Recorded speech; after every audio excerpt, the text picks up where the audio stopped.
ഐതിഹ്യമാലയിലെ പറയിപെറ്റ പന്തിരുകുലം ആഖ്യാനം രണ്ടാം ഭാഗം. ഏവർക്കും സ്വാഗതം. അപ്പോഴേക്കും നേരം പ്രഭാതമായി. വരരുചി വേഗമെഴുന്നേറ്റു. വനദേവതമാർക്ക് മനസ്സാ നന്ദി പറഞ്ഞുകൊണ്ട് അദ്ദേഹം രാജധാനി ലക്ഷ്യമാക്കി വേഗം നടന്നു. 41 ദിവസം പൂർത്തിയായിട്ടും വരരുചി മടങ്ങിയെത്തിയില്ലെന്നറിഞ്ഞപ്പോൾ മഹാരാജാവിന് വിഷമമായി. തൻ്റെ കഠിനമായ വാക്കുകൾ അദ്ദേഹത്തെ വല്ലാതെ തളർത്തിയിട്ടുണ്ടാകും.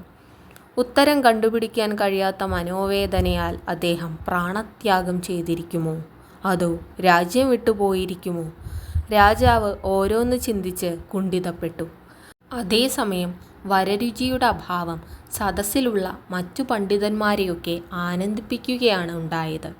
സർവശാസ്ത്ര തത്വജ്ഞനും മഹാപണ്ഡിതനുമായ വരരുചി സദസ്സിലുള്ളതിനാലാണ് രാജാവ് തങ്ങളെ ആരെയും കാര്യമായി മാനിക്കാത്തതെന്നായിരുന്നു അവരുടെയൊക്കെ ചിന്ത. രാജസദസ്സ് മൂകതയിൽ മുങ്ങി നിന്ന ആ സമയത്താണ് വരരുചി മടങ്ങിയെത്തിയത്. സുസ്മേരവദനായി കടന്നുവരുന്ന അദ്ദേഹത്തെ കണ്ടപ്പോഴേ പോയ കാര്യം സാധിച്ചുവെന്ന് എല്ലാവർക്കും ബോധ്യമായി. രാജാവിന് വരരുചിയെ കണ്ടപ്പോൾ ആശ്വാസമായി. ആശങ്കകൾ വഴിമാറി. എന്തായി? എൻ്റെ ചോദ്യത്തിനുത്തരം കണ്ടുപിടിച്ചോ? രാജാവ് ചോദിച്ചു. ദൈവാനുഗ്രഹത്താലും ഗുരുകടാക്ഷത്താലും ഞാൻ ഉത്തരം കണ്ടുപിടിച്ചു. എങ്കിൽ പറയൂ, ഏതാണ് പ്രധാന ശ്ലോകം? പ്രധാന വാക്യം ഏതാണ്? കേൾക്കട്ടെ. രാമായണത്തിലെ ഏറ്റവും പ്രധാനമായ ശ്ലോകം ഇതാണ്: രാമം ദശരഥം വിധി, മാം വിധി ജനകാത്മജ, അയോധ്യാമടവീം വിധി, ഗച്ഛതാത യഥാസുഖം. ഇതിലെ പ്രധാന വാക്യം മാം വിധി ജനകാത്മജ എന്നുള്ളതാണ്. വരരുചിയുടെ വിവരണം കേട്ട് സദസ്സിലുണ്ടായിരുന്നവരെല്ലാം അസൂയമർന്ന് ശരിയാണ്, അത് തന്നെയാണുത്തരം എന്ന് ഉറക്കെ പറഞ്ഞ് വരരുചിയെ പ്രോത്സാഹിപ്പിച്ചു. ആനന്ദപരവശനായ രാജാവ് എഴുന്നേറ്റ് ചെന്ന് വരരുചിയെ കൈക്കുപിടിച്ച് അർദ്ധാസനം നൽകി ബഹുമാനിച്ചു. മാത്രമല്ല, വിലപിടിപ്പുള്ള ആഭരണങ്ങളും രത്നങ്ങളും വരരുചിക്ക് സമ്മാനമായി നൽകുകയും ചെയ്തു. അതിനുശേഷം ശ്ലോകത്തിൻ്റെ അർത്ഥം 10 വിധത്തിൽ വ്യാഖ്യാനിച്ച് രാജാവിനെ കേൾപ്പിച്ചു. അതിൽ പ്രധാനം ഇങ്ങനെയായിരുന്നു: ശ്രീരാമനോടും സീതയോടുമൊപ്പം വനവാസത്തിനായി പുറപ്പെടാനൊരുങ്ങിയ ലക്ഷ്മണനോട് മാതാവായ സുമിത്ര പറയുകയാണ്: രാമം ദശരഥം വിധി. നിന്റെ ജ്യേഷ്ഠനായ രാമനെ പിതാവായ ദശരഥനെ പോലെ കരുതിക്കൊള്ളൂ. മാം വിധി ജനകാത്മജ. സീതയെ നിന്റെ അമ്മയായ എന്നെപ്പോലെ കരുതണം. അയോധ്യാമടവീം വിധി. വനത്തെ അയോധ്യയായി കരുതുക. ഗച്ഛതാത യഥാസുഖം. സുഖമായി പോയി വരിക. 10 വിധത്തിൽ വരരുചി പ്രധാന ശ്ലോകം വ്യാഖ്യാനിച്ച് കേൾപ്പിച്ചപ്പോൾ രാജാവ് ഏറെ സന്തോഷിക്കുകയും വരരുചിയെ പ്രകീർത്തിക്കുകയും ചെയ്തു. എതിരാളികൾ പോലും അപ്പോൾ അദ്ദേഹത്തെ സ്തുതിച്ചുപോയി. അതിനുശേഷം എല്ലാവരും ചേർന്ന് ഓരോ വർത്തമാനങ്ങൾ പറഞ്ഞിരിക്കുന്നതിനിടയിൽ വരരുചിക്ക് തനിക്ക് സംഭവിക്കാനിരിക്കുന്ന അധഃപതനത്തെക്കുറിച്ച് ഓർമ്മ വന്നു. അന്ന് ആദ്യമായി അദ്ദേഹം ഒരു കളവ് പറയാൻ തയ്യാറായി. എൻ്റെ യാത്രയ്ക്കിടയിൽ രാജ്യത്തിനും മഹാരാജാവിനും അപകടം സംഭവിക്കാൻ സാധ്യതയുള്ള ഒരു വസ്തുത ശ്രദ്ധയിൽപ്പെടുകയുണ്ടായി. ഒരു പറയൻ്റെ പത്നി ഒരു പെൺകുഞ്ഞിന് ജന്മം നൽകിയിരിക്കുന്നു. അതിൻ്റെ ജാതകഫലം നോക്കിയതിൽ കുട്ടിക്ക് 3 വയസ്സ് തികയും മുമ്പ് ഈ രാജ്യം നശിക്കുമെന്ന് കാണുന്നു. ജനന സമയം മുതൽ തന്നെ രാജ്യത്ത് അനിഷ്ട സംഭവങ്ങൾ ഉണ്ടാകുമെന്നുള്ളത് തീർച്ച. ആ ശിശു ജീവിച്ചിരുന്നാൽ അപകടം സുനിശ്ചിതമാണ്. അതിനെ ഉന്മൂലനാശം ചെയ്യുക മാത്രമേ ആപത്തില്ലാതാകാൻ മാർഗമായി കാണുന്നുള്ളൂ. ജ്യോതിശാസ്ത്ര പണ്ഡിതനായ വരരുചിയുടെ വാക്കുകൾ അക്ഷരാർത്ഥത്തിൽ തന്നെ മഹാരാജാവിനെ നടുക്കി. സഭാവാസികളും അത് കേട്ട് അന്തം വിട്ടിരുന്നു. ശിശുഹത്യ നടത്തണമെന്നാണോ വരരുചി നിർദ്ദേശിക്കുന്നത്? അതും സ്ത്രീഹത്യ? ഒരാപത്തൊഴിവാക്കാൻ മഹാപാപം കൂടി ചെയ്യണോ? മഹാരാജാവ് ചോദിച്ചു. സഭാവാസികൾ കൂട്ടായി ആലോചിച്ചു. ഒടുവിൽ അവർ ഒരു തീരുമാനത്തിലെത്തി. വാഴപ്പിണ്ടി കൊണ്ട് ഒരു ചങ്ങാടമുണ്ടാക്കി കുട്ടിയെ അതിൽ കിടത്തുക. കുട്ടിയുടെ തലയിൽ ഒരു ചെറിയ പന്തം കൊളുത്തി തറച്ചു നിർത്തി ചങ്ങാടം നദിയിലൊഴുക്കിവിടുക. ക്രമേണ ശിശുവിന് അന്ത്യം സംഭവിച്ചുകൊള്ളും. രാജ്യവും രക്ഷപ്പെടും. ആ തീരുമാനം രാജാവിനും സ്വീകാര്യമായി. പ്രസ്തുത കർമ്മം ഉടൻ നിർവഹിക്കാനായി രാജഭടന്മാർ കൽപ്പനപ്രകാരം പറയൻ്റെ വീട്ടിലേക്ക് കുതിച്ചു. അവർ ശിശുവിനെ കണ്ടുപിടിച്ച് രാജകൽപ്പന തൽക്ഷണം നിറവേറ്റി. ആ വിവരം രാജാവിനെ ഉടൻ അറിയിക്കുകയും ചെയ്തു. തനിക്ക് സംഭവിക്കുമായിരുന്ന വൻ ദുരന്തം ലാഘവത്തോടെ ഒഴിവാക്കാൻ കഴിഞ്ഞ സംതൃപ്തിയോടെ വരരുചി സ്വഗൃഹത്തിലേക്ക് മടങ്ങി. വർഷങ്ങൾ കുറേ കടന്നുപോയി. വരരുചി വിക്രമാദിത്യ രാജാവിൻ്റെ സദസ്സിൽ വെള്ളി നക്ഷത്രം പോലെ തിളങ്ങി. ഒരു ദിവസം വരരുചി ഒരു നീണ്ട യാത്രയ്ക്ക് പുറപ്പെട്ടു. മാർഗമധ്യേ ഒരു ഉച്ചസമയത്ത് അസഹ്യമായ വിശപ്പോടെ അദ്ദേഹം ഒരു ബ്രാഹ്മണ ഗൃഹത്തിനടുത്തു വന്നു.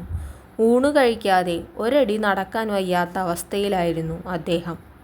ഒട്ടും മടിക്കാതെ വരരുചി ആ ഗൃഹത്തിലേക്ക് നടന്നെടുത്തു. ഗൃഹത്തിലെ വൃദ്ധബ്രാഹ്മണൻ വരരുചിയെ തിരിച്ചറിഞ്ഞു. അയാൾ വേഗം അതിഥിയെ സ്വീകരിച്ചു. ഊണുകാലമായിട്ടുണ്ട്, വേഗം കുളി കഴിഞ്ഞു വന്നാട്ടെ, ആതിഥേയൻ പറഞ്ഞു. വൃദ്ധബ്രാഹ്മണൻ്റെ ബുദ്ധിശക്തിയെ ഒന്ന് പരീക്ഷിച്ചു നോക്കാമെന്ന് കരുതി വരരുചി പറഞ്ഞു, ഞാൻ ഊണ് കഴിക്കണമെങ്കിൽ ചില നിബന്ധനകളൊക്കെയുണ്ട്. അതൊക്കെ ഇവിടെ സാധിക്കുമോ എന്നറിഞ്ഞിട്ട് വേണം കുളിക്കാൻ പോകാൻ. എന്തൊക്കെയാണ് നിബന്ധനകൾ, പറഞ്ഞാട്ടെ. ഇവിടെ സാധിക്കാവുന്നവയാണോ എന്ന് നോക്കാം. കുളി കഴിഞ്ഞാൽ എനിക്കുടുക്കാൻ വീരാളിപ്പട്ട് വേണം. 100 പേർക്ക് ഭക്ഷണം കൊടുത്തിട്ടേ ഞാൻ ഊണ് കഴിക്കൂ. എൻ്റെ ഊണിന് 108 കൂട്ടം കറികൾ വേണം. ഊണ് കഴിഞ്ഞാൽ എനിക്ക് 3 പേരെ തിന്നണം. പിന്നെ 4 പേർ എന്നെ ചുമക്കണം. ഇതൊക്കെ ഇവിടെ സാധിക്കുമോ?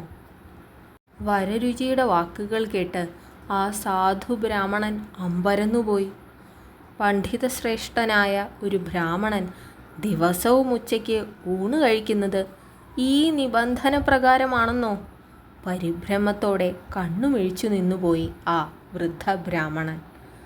ഇതെല്ലാം ശ്രദ്ധിച്ചുകൊണ്ട് ബ്രാഹ്മണപുത്രിയായ ഒരു കന്യക അകത്ത വാതിൽക്കൽ നിൽക്കുന്നുണ്ടായിരുന്നു. അവൾ ഇങ്ങനെ പറഞ്ഞു, അച്ഛൻ ഒന്നുകൊണ്ടും ആശങ്കപ്പെടേണ്ട. അദ്ദേഹം ആവശ്യപ്പെട്ടതല്ല ഇവിടെ തയ്യാറുണ്ടെന്നും വേഗം കുളി കഴിഞ്ഞു വരാനും പറയുക. മകളുടെ അഭിപ്രായപ്രകാരം വൃദ്ധബ്രാഹ്മണൻ വരരുചിയെ കുളിക്കാനയച്ചു. മകൾ ലാഘവബുദ്ധിയോടെയാണ് നിന്നതെങ്കിലും അവളുടെ പിതാവിന് ഒരു സമാധാനവും ഉണ്ടായില്ല. അല്പസമയത്തിനുള്ളിൽ വരരുചി കുളി കഴിഞ്ഞ് മടങ്ങിയെത്തി. ബ്രാഹ്മണ കന്യക ഒരു ചീന്തൽ കോണകം പിതാവിനെ ഏൽപ്പിച്ചു. ഇതാ വീരാളിപ്പട്ട്, അദ്ദേഹത്തിന് കൊടുക്കൂ. വൃദ്ധബ്രാഹ്മണൻ പരിഭ്രമത്തോടെയാണ് അത് നൽകിയതെങ്കിലും പ്രത്യേകിച്ച് ഭാവഭേദമൊന്നുമില്ലാതെ വരരുചി അത് സ്വീകരിച്ചു.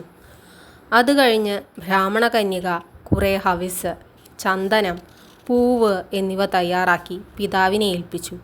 വരരുചി അവ കൊണ്ട് വശ്യം കഴിച്ച് 100 ദേവന്മാരെ പ്രീതിപ്പെടുത്തി. പിന്നീട് വരരുചി ഊണ് കഴിക്കാനിരുന്നു. ഊണിന് ഇഞ്ചിക്കറി വിളമ്പിയിരുന്നു. ഇഞ്ചിക്കറിക്ക് 108 കറിയുടെ ഫലമുണ്ടെന്നാണ് വയ്പ്. വരരുചി കുശാലായി ഊണ് കഴിച്ചെഴുന്നേറ്റു. അതുവരെ കുഴപ്പമൊന്നുമില്ലെന്നറിഞ്ഞ് വൃദ്ധബ്രാഹ്മണൻ സമാധാനിച്ചു. മോളെ, ഇനി അദ്ദേഹത്തിന് 3 പേരെ തിന്നണം, പിന്നെ 4 പേർ ചുമക്കണം. അതിനെന്താ ചെയ്യുക? അച്ഛൻ വിഷമിക്കേണ്ട കാര്യമില്ല. അദ്ദേഹത്തിന് 3 പേരെ തിന്നണമെന്ന് പറഞ്ഞത് മുറുക്കാൻ വേണമെന്നാണ്. വെറ്റില, ചുണ്ണാമ്പ്, അടയ്ക്ക ഇത് 3 കൊടുത്താൽ മതി. 4 പേർ ചുമക്കാൻ വേണമെന്ന് പറഞ്ഞതിൻ്റെ സാരം കിടക്കാൻ കട്ടിൽ വേണമെന്നാണ്. അതിൻ്റെ 4 കാലുകളല്ലേ ആളിനെ ചുമക്കുന്നത്. ഇതെല്ലാം അവിടെ തയ്യാറുണ്ട്. അച്ഛൻ അങ്ങോട്ട് ചെന്നാട്ടെ. ബ്രാഹ്മണ കന്യകയുടെ ബുദ്ധിശക്തി കണ്ട് ആ പിതാവ് പോലും അത്ഭുതപ്പെട്ടുപോയി. വരരുചി നന്നായി ഒന്ന് മുറുക്കിയ ശേഷം കട്ടിലിൽ കയറി കിടന്നു നന്നായി ഉറങ്ങുകയും ചെയ്തു. ഉറക്കമുണർന്ന ശേഷം വരരുചിയുടെ ചിന്ത മുഴുവൻ ബുദ്ധിമതിയായ ആ ബ്രാഹ്മണ കന്യകയെക്കുറിച്ചായിരുന്നു. ഇതുവരെ അവിവാഹിതനായി കഴിഞ്ഞിരുന്ന താൻ ബുദ്ധിമതിയും ഉത്തമയുമായ ഈ കന്യകയെ വിവാഹം ചെയ്യുന്നത് ഉചിതമായിരിക്കുമെന്ന് അദ്ദേഹത്തിന് തോന്നി. തൻ്റെ ആഗ്രഹം അദ്ദേഹം വൃദ്ധബ്രാഹ്മണനോട് തുറന്നു പറയുകയും ചെയ്തു. വരരുചിയെപ്പോലൊരു ജാമാതാവിനെ കിട്ടാൻ കൊതിക്കാത്തവരാരുണ്ട്? തൻ്റെ മകളെ വരരുചിക്ക് വിവാഹം ചെയ്തു കൊടുക്കാൻ ബ്രാഹ്മണൻ തയ്യാറായി. നല്ലൊരു മുഹൂർത്തം നോക്കി വിധിപ്രകാരം അദ്ദേഹം മകളെ വരരുചിക്ക് വേളി കഴിപ്പിച്ചു കൊടുത്തു. ഭാര്യയെയും കൊണ്ട് വരരുചി സ്വഗ്രഹത്തിലേക്ക് മടങ്ങി. ആനന്ദപ്രദമായിരുന്നു അവരുടെ ദാമ്പത്യ ജീവിതം. വരരുചി ഭാര്യയെ അതിരറ്റ് സ്നേഹിച്ചു. ഒരു നിമിഷം പോലും അവർക്ക് തമ്മിൽ പിരിഞ്ഞിരിക്കുക വയ്യെന്നായി. ഭാര്യയ്ക്ക് വരരുചിയോടുണ്ടായിരുന്ന സ്നേഹവായ്പിന് അളവില്ലായിരുന്നു. ഒരു ദിവസം അവർ സല്ലപിച്ചിരിക്കുന്നതിനിടയിൽ അദ്ദേഹം ഭാര്യയുടെ നീണ്ട മനോഹരമായ മുടി ചീകിയൊതുക്കാൻ ശ്രമിച്ചു. ശിരസിലെന്തോ തടയുന്നത് അദ്ദേഹം ശ്രദ്ധിച്ചു. മുടി മാടിയൊതുക്കി നോക്കിയപ്പോൾ ഉച്ചിയിൽ ഒരു വ്രണമുണങ്ങിയ പാട് കണ്ടു. പ്രിയേ, എന്താണ് നിന്റെ തലയിൽ കാണുന്ന അടയാളം? വരരുചി ചോദിച്ചു.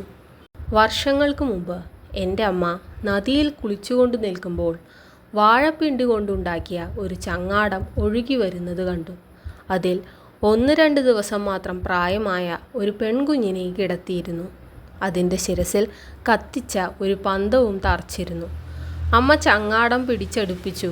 കുട്ടികൾ ജനിക്കാതെ ദുഃഖിച്ചിരുന്ന അമ്മ ആ കുഞ്ഞിനെ വാരിയെടുത്ത് ഇല്ലത്ത് കൊണ്ടുവന്നു. അമ്മയും അച്ഛനും ആ കുഞ്ഞിനെ സ്വന്തം മകളായി വളർത്തി. അവരുടെ ശ്രദ്ധാപൂർവമായ പരിചരണം മൂലം അതിൻ്റെ തലയിലെ മുറിവുണങ്ങി. ആ ശിശുവാണ് ഇന്നത്തെ ഞാൻ. അന്നത്തെ മുറിവുണങ്ങിയ പാടാണ് അവിടെ നിന്നിപ്പോൾ കണ്ടത്.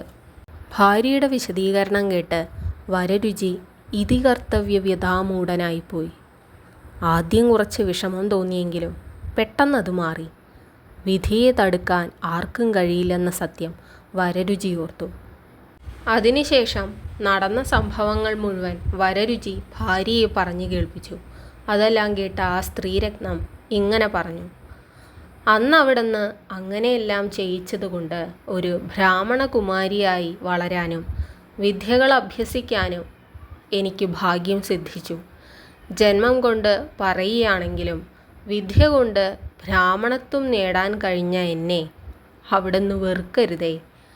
ഞാൻ മൂലം അങ്ങേക്കൊരു അവമാനവും ഉണ്ടാകില്ലെന്ന് ഞാൻ ഉറപ്പു തരുന്നു. അത് കേട്ട് വരരുചി ചിരിച്ചു. അദ്ദേഹം സഹധർമ്മിണിയെ സ്നേഹപൂർവ്വം മാറോടണച്ചു. ദൈവഹിതമനുസരിച്ച് നടക്കേണ്ടത് നടന്നു. മരണം വരെ നമ്മൾ ഒന്നായി ജീവിക്കും. ഏതായാലും ഇനിയുള്ള കാലം നമ്മൾ ഇവിടെ കഴിയുന്നത് ഭംഗിയല്ല. ദേശസഞ്ചാരം നടത്തി ശേഷിച്ച കാലം കഴിക്കുന്നതാണ് ഉത്തമം. യാത്രയ്ക്കൊരുങ്ങിക്കൊള്ളൂ. കേരളത്തിൽ പണ്ടുമുതലേ നിലനിൽക്കുന്ന ജാതിചിന്തയുടെ ഉഗ്രത എത്രത്തോളമുണ്ട് എന്ന് വിളിച്ചോതുന്ന ഒരു ഐതിഹ്യം തന്നെയാണ് പറയിപെറ്റ പന്തിരുകുലം. വരരുചിയുടെയും പത്നിയുടെയും ദേശാടനത്തിൽ ഇനി എന്ത് സംഭവിക്കുന്നുവെന്ന് അടുത്ത വീഡിയോയിൽ നോക്കാം. നന്ദി.